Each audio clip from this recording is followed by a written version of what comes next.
जय हिंद दोस्तों। तो आइए आज की इस वीडियो के माध्यम से आपको बताने वाले हैं, जैसे कि आप पढ़ पा रहे होंगे, ग्लोबलाइजेशन इसका मतलब होता है वैश्वीकरण, प्राइवेटाइजेशन इसका मतलब होता है निजीकरण, और लिबरलाइजेशन इसका मतलब होता है उदारीकरण।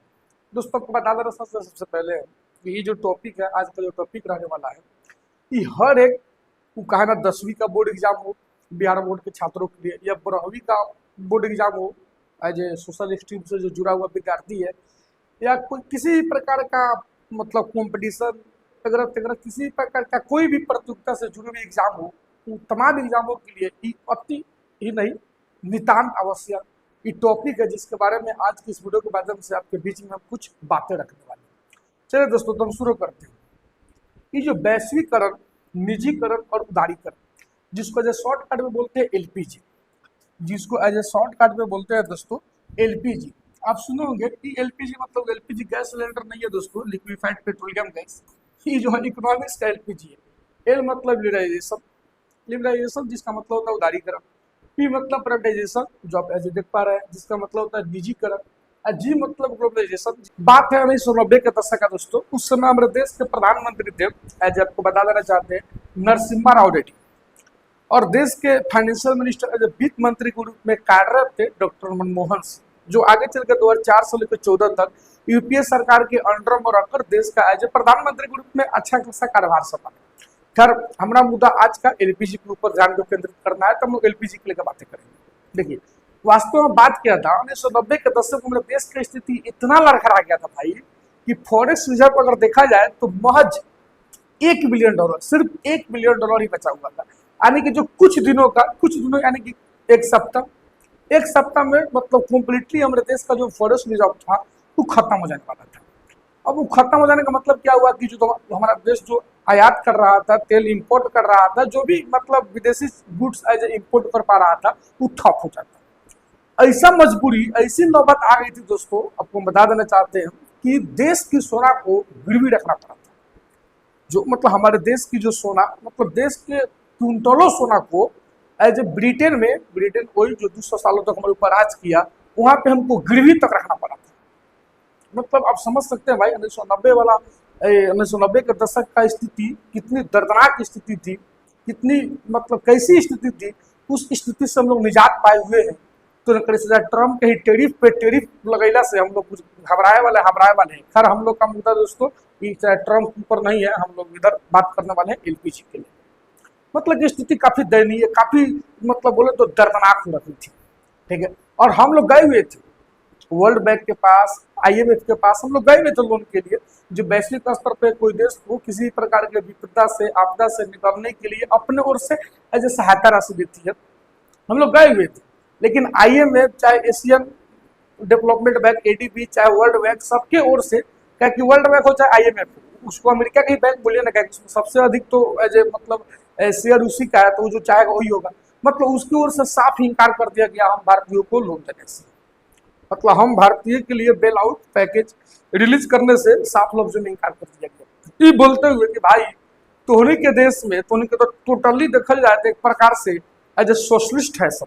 आपको तो पता है अमेरिका जो है पूंजीवादी कैपिटलिज्म कंट्री है, उसी को बढ़ावा देता है। यानी अमेरिका का ही कहना था, अब अमेरिका नहीं ये बात को एज आईएमएफ के थ्रू बुलवाया कि तोहनी को जो है पहले ग्लोबलाइजेशन का मतलब होता है एज ए वैश्वीकरण, जिसको हिंदी में बोलते हैं, कि विश्व के लिए तू अपने देश का द्वार खोल दो।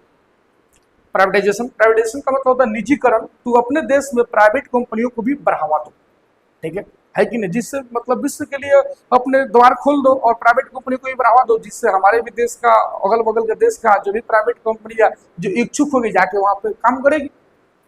लिबरलाइजेशन मतलब होता है उदारीकरण, कि वो कंपनियों के ऊपर जो तू पूरा मतलब चढ़ गल है टैक्स के लेके, या पूरा पर चील का नजर जो तू बनाए रखले है, उनमें तू छूट दो।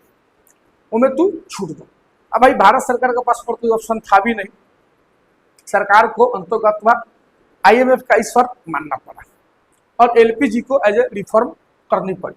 आपको हम बताना चाहते हैं, जैसे कि आप पढ़ पा रहे होंगे, कि नरसिम्हा राव की सरकार जून में आई और 1 महीने के बाद वो मशहूर बजट पेश किया गया। मतलब ये मशहूर budget as a financial minister का है कि वास्तव में करता है राष्ट्रपति लेकिन नहीं करता है, संवैधानिक तौर पर राष्ट्रपति को करना चाहिए एज ए बजट पेश, लेकिन वो वित्त मंत्री से करवाता है। तो मनमोहन सिंह से लोग आस लगाए बैठा हुआ था कि इस बार कुछ ऐसा हो और कुछ ऐसा हो, मतलब ऑफकोर्स होगा जिससे ये आर्थिक मंदी से निजात का तोरा हमको मार्ग को दिखे।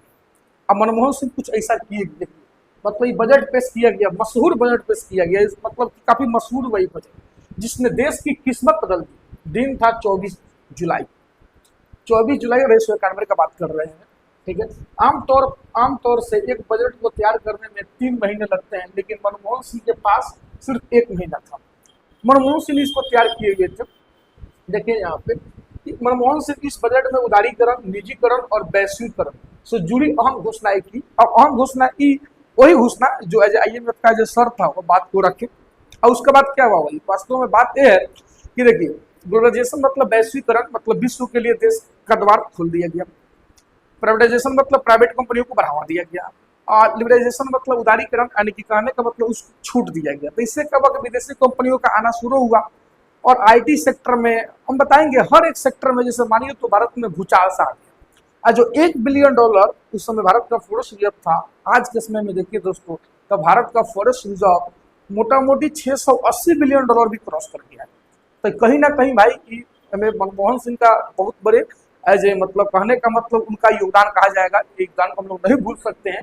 तो LPG का मतलब मोटा मोटी आप यही हुआ, यही समझिए। देखिए जिससे भारत की अर्थव्यवस्था को नई रफ्तार मिली, इसके चलते देश में के व्यापार नीति, औद्योगिक लाइसेंसिंग, बैंकिंग क्षेत्र में सुधार और प्रत्यक्ष विदेशी निवेश FDI फॉरेन यहाँ पे मतलब डिसइन्वेस्टमेंट की अनुमति से जुड़े नियम कायदों में बदलाव किए। देखिए ये वही तस्वीर है 1991 का मनमोहन सिंह का गेम चेंजर बजट।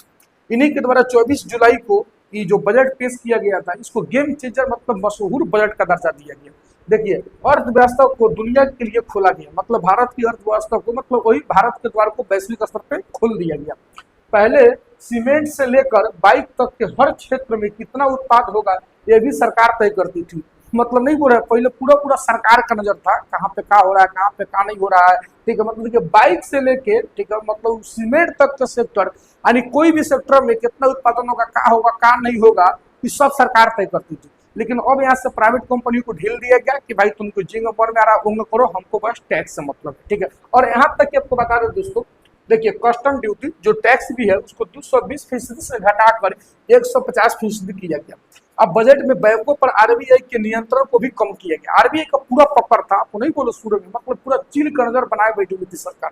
बैंकों को जमा और कर्ज पर इंटरेस्ट रेट और कर्ज की राशि तय करने का अधिकार दिया गया कि भाई अब तू अपना हिसाब से तू अपना बैंक चलाओ, है ना। निजी बैंक खोलने के लिए भी आसान किया गया, निजी बैंक खोलना भी आसान कर दिया गया। इससे देश में बैंकों का भी विस्तार, ठीक है। यानी कि ओवरऑल दोस्तों आप क्या समझ पा रहे हैं कि ग्लोबलाइजेशन मतलब कि अब भारत की अर्थव्यवस्था को वैश्विक स्तर पे मतलब दुनिया के लिए खोल दिया गया। और अब क्या देखे हैं कि पहले सरकार जो है मतलब सीमेंट से लेकर मोटरसाइकिल सेक्टर में क्या चीज का कितना उत्पादन होगा वो देखती थी, लेकिन प्राइवेट कंपनी को भी ढील दिया गया। और दूसरी जो ऊपर मतलब दाज का नजर बनाए हुए जो बैठी हुई थी सरकार, उससे भी मतलब निजी कंपनियों को राहत मिला। इससे क्या हुआ दोस्तों, इससे वैश्विक स्तर पे मतलब कि जो भी कंपनियां भारत में आकर काम करने में इच्छुक थी वो सबका आना शुरू हुआ। FDI बढ़ा, इसके मतलब फलस्वरूप का निकल गया। तो भाई इसके फलस्वरूप ये परिणाम निकल गया कि भारत का जो फॉरेन रिजर्व $1 बिलियन था, भारत को अपना सोना तक गिरवी रखना पड़ गया था ब्रिटेन में। भारत को क्या कहते हैं IMF के शर्त मानने के लिए भारत मजबूर हो गया था। लेकिन वही शर्त वही क्या बोलते हैं मानिए तो मशहूर बजट में रखी गई बातें थी, जरा फलस्वरूप आज अगर परिणाम स्वरूप देखा जाए तो आज भारत जो है दुनिया की चौथी सबसे बड़ी GDP वाला देश बन गया है। खैर दोस्तों इधर आपको बता रहे हैं, देखिए निजी कंपनी आई विदेशी कंपनियों का भी प्रवेश हुआ। देखिए जल्द ही इसके फायदे नजर आने लगे, पैसा से पैसे बनने लगे, सरकारी कंपनियों का भी निवेश हुआ, विदेशी कंपनी मतलब विदेशी निवेश आया। डर था कि विदेशी कंपनियों के आने से भारतीय कंपनियां नाकाम हो जाएगी, पहले ये भी डर हुआ कर रहा था, ठीक है कि नहीं। लेकिन चलने के डर से गिरना छोड़ देंगे भाई, उल्टा बोल दिए, गिरने के डर से चलना छोड़ देंगे तो हम क्या दौड़ पाएंगे भाई, क्या चल पाएंगे।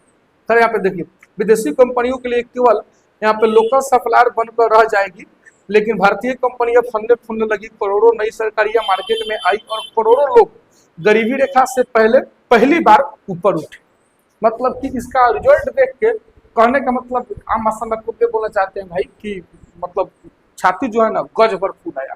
तो बात कहने का मतलब कि की ग्रोथ मतलब ड्राइवर्स हर एक सेक्टर में, चाहे आईटी सेक्टर हो, टेलीकॉम सेक्टर हो, सिविल एविएशन हो, हर एक सेक्टर में अच्छा खासा विकास देखने को मिला, अच्छा खासा बढ़ोतरी देखने को मिला। यानी कि 1991 में भारत में अपनाई गई एलपीजी रिफॉर्मेशन काफी सकारात्मक रंग लेके आई। देखिए, जो वही 1981 में एक मतलब $1 अरब भारत के पास प्रोडक्शन रिजर्व था, वही अभी के समय में मतलब 2024 बोला दोस्तों, 2025 का जो डाटा देखिए तो मोटा मोटी $700 बिलियन भारत के पास केवल फॉरेस्ट रिजर्व है। तब तो दुनिया की चौथी सबसे बड़ी जीडीपी वाला देश में जापान को पछाड़ के 25 में चौथी सबसे बड़ी जीडीपी वाला देश बन गया है।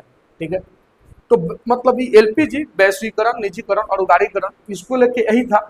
इसमें अगर ये भी कहा जाए कि पूरा पूरा मनमोहन सिंह के दिमाग के ऊपर, तो भाई चलिए ठीक है, थोड़ा देर के लिए ये भी सही है, लेकिन ये बात को क्यों भूल जाए कि अगर आईएमएफ का एक कंडीशन हो, वास्तव में एक कंडीशन था। ठीक है, यानी कि थोड़ा देर के लिए अगर देखा जाए भाई, तो भारत को ये मंदी से निजात दिलाने में आईएमएफ का अहम रोल रहा। आईएमएफ यानी कहने का मतलब आम भाषा में आप समझ ही सकते हैं, आईएमएफ हो चाहे वर्ल्ड बैंक हो, केकरा काला से उठता बैठता है, यानी कि वेस्टर्न कंट्री, यानी वेस्टर्न कंट्री ओवरऑल अमेरिका का अहम सहयोग रहा। तो ठीक है दोस्तों, आज के वीडियो के माध्यम से सबको इतना समझ में आ गया होगा। तो मिलते हैं फिर से कोई और वीडियो में, तब तक के लिए जय हिंद।